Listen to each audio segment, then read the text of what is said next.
बच्चों दूसरा पैराग्राफ है। अब जब परमेश्वर तक बात का प्रभाव पहुंचा हुआ है तो हमारी कौन सी बात रही। इसमें लेखक कह रहा है कि हम उससे भी अछूते नहीं है जब हमारी बात परमेश्वर तक पहुंच गई। कभी कभी क्या करते हैं कि भगवान के सामने खड़े होकर के हम अपनी मन की बात उनसे करते हैं, उनसे कुछ मांगते हैं, कुछ अपनी परेशानी कहते हैं।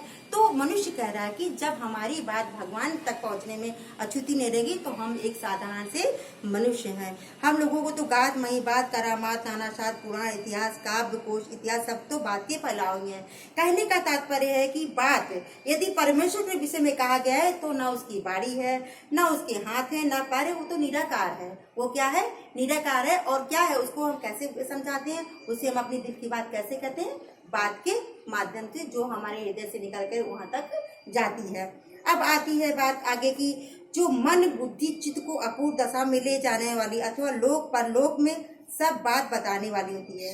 कहने का भाव ये है कि जो हमारे मन को, हमारे चित्त को, हमारी बुद्धि को, हमारी आत्मा को जो बात अच्छी लगती है, जो बात सही लगती है, वही बात का संदेश हम आप तक पहुंचाते हैं और वही उसी बात को हम बात के माध्यम से प्रस्तुत करते हैं। अब आया कि यदि बात का कोई रूप नहीं बतला सकता। बच्चों बात का कोई आकृति नहीं है, बात का कोई रूप नहीं है। कभी किसी ने देखा है बात का कोई रूप है? कोई रूप नहीं है। बात तो हम बात को कई रूपों में, जिस प्रकार हम ईश्वर को अनेक रूपों में पूजा करते हैं, कभी ब्रह्मा के रूप में, कभी विष्णु के रूप में, कभी शिव के रूप में, उसी प्रकार हम बात को किस तरह लोगों के सामने करते हैं। कभी हम अच्छी बात करते हैं, कभी हम बुरी बात करते हैं, कभी मन को अच्छी लगने वाली बात उनसे कहते हैं, कभी गलत, कभी सीधी सी बात कहते हैं संक्षिप्त में। तो बात के ये अनेक रूप हो गए जो हम बात के माध्यम से प्रस्तुत करते हैं, जो हमारी भावनाओं को समझते हैं। बल्कि हमारे शरीर में तो बात, भाषण अथवा शक्ति, वायु का ही समावेश होता है, जो कि मनुष्यों का तो कहना है कि हमारे शरीर में जो बात है, जो हम कहते हैं, वो अनेक शास्त्र, पुराण, इतिहास और एक से एक बढ़ करके बात होती है, जो हमारे बुद्धि और चित्त के आनंदमयी दशा में हमको पहुंचा सकती हैं। इन ग्रंथों की बातें ही लोक तथा परलोक की सब बातों का ज्ञान कराता है। जो बात हम ग्रंथ की करते हैं वो भी कैसे करते हैं? बात के माध्यम से। वो भी हम आपको समझाते हैं बात के माध्यम से।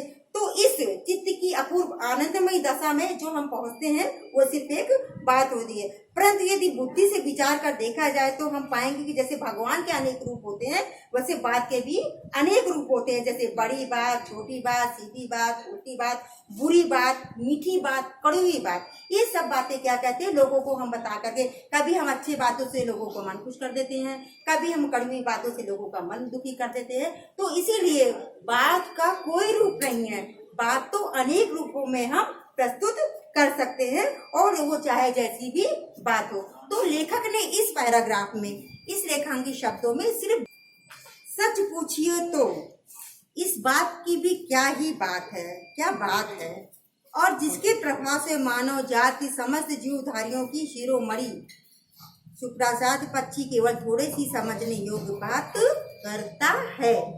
लेखक कह रहा है कि बात का महत्व सिर्फ इतना है कि इसका वर्णन करना ही कठिन हो जाता है। हम जिस बात को कभी कभी कहते हैं तो उसको संक्षेप में कहते हैं, अगर उसका विस्तार करने लगे तो वो एक कठिन हो जाता है, उसकी हम पूरी तरह से बात नहीं बता सकते। और लेकिन लेखनी बद्ध से अगर करते हैं तो एक ग्रंथ बन जाता है। किसी बात को कहो तो छोटे से ही शब्दों में वो बात पूरी की जा सकती है, लेकिन किसी बात को अगर लिखना हो तो पूरे एक ग्रंथ के रूप में वो विस्तार रूप में लिखी जा सकती है। मानव एकमात्र ऐसा प्राणी है जो बात करने में चतुर होता है।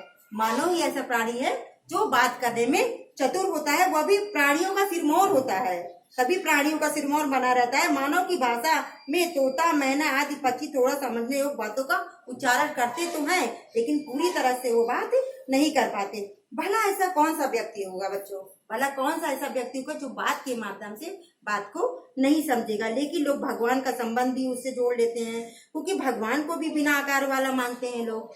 भगवान का भी तो कोई आकार नहीं है, वो तो हम अपने मन में बैठा लिए कि भगवान की ये रूप है, भगवान का ये साक्षात रूप है, उनकी हम पूजा करते हैं। किसी ने भगवान को देखा नहीं है, इसीलिए बात का भी कोई नहीं है। बात को सिर्फ हम अपने हृदय में जो मेरे रहती है उसके अनुरूप हम उससे बात करते हैं, और फिर मन में आती है, दिमाग में आती है, तो दूसरे के सामने हम प्रस्तुत कर देते हैं। लोग मानते हैं कि श्रेष्ठ उपदेश करने वाला सर्वोच्च वक्ता स्वीकार कर लेते हैं, जो अच्छा उपदेश दे रहा होगा वो अच्छा वक्ता होगा। ऐसा नहीं है, हम कुछ बातों को संक्षेप में भी लोगों के सामने प्रस्तुत कर सकते हैं। कहने का भाव यह है कि निम्न श्रेणी में जो आते हैं मनुष्य, उनको हम संभाषण के लिए कहते हैं, लेकिन जो बात सदुपदेश भगवान के मनुष्य से श्रेष्ठ होती है और उसके सभी धर्म से संबंधित होती है, भगवान का संबंध भी होता है और लोग उसके अनुरूप उसको ग्रहण करते हैं, चाहे वो जैसे भी हो, और उसके ऊपर निराकार और साकार के रूप में जोड़ते हैं।